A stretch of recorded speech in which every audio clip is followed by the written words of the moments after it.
શું તમે જાણો છો ભારતીય ન્યાય સંહિતાની કલમ 1 શું કહે છે? તો ચલો હું તમને જણાવું. આ સંહિતાની જોગવાઈ વિરુદ્ધના દરેક કૃત્ય અથવા કાર્યલોપ માટે ભારતમાં દોષી ઠરે તે તમામ વ્યક્તિ આ જોગવાઈને અનુસાર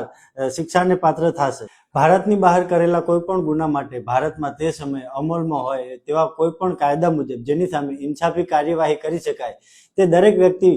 સામે ભારત બહાર કરેલા કોઈ પણ કૃત્ય માટે ભારતમાં કરવામાં આવ્યું હોય તેમ આ સંહિતાની જોગવાઈ અનુસાર કાર્યવાહી કરવામાં આવશે, જેની અંદર ભારત બહાર કે ભારત બહારના કોઈ પણ સ્તરે ભારતના કોઈ પણ નાગરિકે કરેલ કૃત્ય, ભારતમાં નોંધાયેલું કોઈ પણ વાહન અથવા તો વિમાન ગમે ત્યાં હોય તેના પર પણ કરેલું કોઈ પણ વ્યક્તિએ કૃત્ય, કોઈ પણ વ્યક્તિ કોઈ પણ જગ્યાએ ભારતમાં અથવા તો ભારતની બહાર રહેલી હોય તેને પણ ભારતમાં આવેલ કોમ્પ્યુટર સાધન દ્વારા સામગ્રીને લક્ષ્ય બનાવીને કોઈ ગુનો કર્યો હોય તો તમામ આ જોગવાઈને આધીન શિક્ષાને પાત્ર થશે. દાખલા તરીકે કર્ણ નામનો ભારતનો એક નાગરિક ભારતની બહાર કોઈ પણ સ્થળે ખૂન કરે છે અને ભારતમાં જે સ્થળેથી તેનો પત્તો મળી આવે છે તે સ્થળ ઉપર ખૂન કરવા માટેની ઇન્સાફી કાર્યવાહી કરી તેને દોષી ઠેરવી શકાય છે. આવા જ અવનવા વિડીયો જોવા માટે અમારી ચેનલને લાઈક કરો, સબસ્ક્રાઇબ કરો અને ફોલો કરો.